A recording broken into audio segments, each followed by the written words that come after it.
Bonjour, je suis très heureux de vous retrouver pour la première fois à travers ce lien vidéo.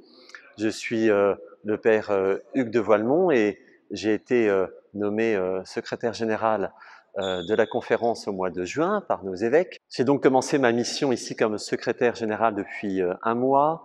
Je dois dire que je mesure la qualité de l'accueil qui m'est faite, aussi bien de la part des évêques que des personnes ici, salariées ou bénévoles, qui travaillent à la conférence, au service donc de l'Église qui est en France, des paroisses, des mouvements, de la vie religieuse, de la vie consacrée, voilà, tous ces visages différents de l'Église.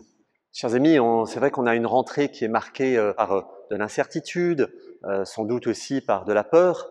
Je pense en particulier aux personnes plus fragiles, aux familles qui ont été touchées par un deuil ou la maladie, ou aux personnes encore impactées par la crise économique qui est là. En même temps, je crois que l'Église aussi, bien sûr, participe de tout cela, mais aussi est vraiment invitée à renouveler son désir de dire une parole d'espérance, d'être créative dans les moyens missionnaires qu'elle doit trouver pour rejoindre les personnes, pour dire une parole d'espérance, pour particulièrement rejoindre les personnes les plus fragiles. Peut-être une image que une réalité, une journée même que j'ai vécue, ça a été l'installation de Monseigneur Perceroux, le nouvel évêque de Nantes. Vous savez que sa cathédrale a été endommagée par un incendie, donc pour des raisons sanitaires et de sécurité, la messe d'installation de cet évêque, Monseigneur Perceroux à Nantes, a eu lieu sur le parvis de la cathédrale, autour d'un podium, et nous étions dans des bonnes conditions sanitaires, mais 2000 à participer. Et c'était évidemment une belle image de cette Église qui vit ce que la société vit, mais en même temps dit une parole d'espérance et continue d'annoncer le Christ et de le servir à travers tous les moyens qui peuvent exister.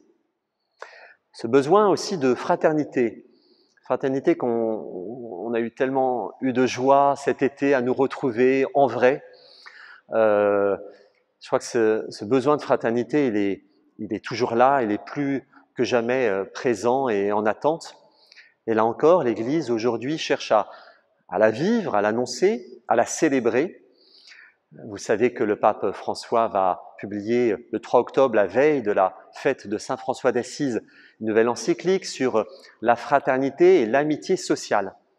Dans mes premières semaines, j'ai l'occasion d'avoir un certain nombre de rencontres avec des personnes responsables politiques en France face aux sujets politiques actuellement, aussi bien de lois bioéthiques que de lois sur le projet de loi sur le séparatisme, l'accueil des migrants.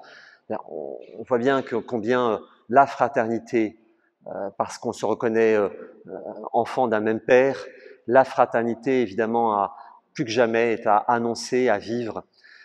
C'est vraiment l'occasion, ces rencontres avec le politique, d'un dialogue, d'une connaissance mutuelle et aussi de pouvoir dire la parole de l'Église, ce qu'elle croit bon pour l'homme et pour la société. Chers amis, nous fêtons les Michel, les Gabriel, les Raphaël. Alors comme eux, laissons-nous envoyer par Dieu pour annoncer une bonne nouvelle et pour veiller les uns sur les autres.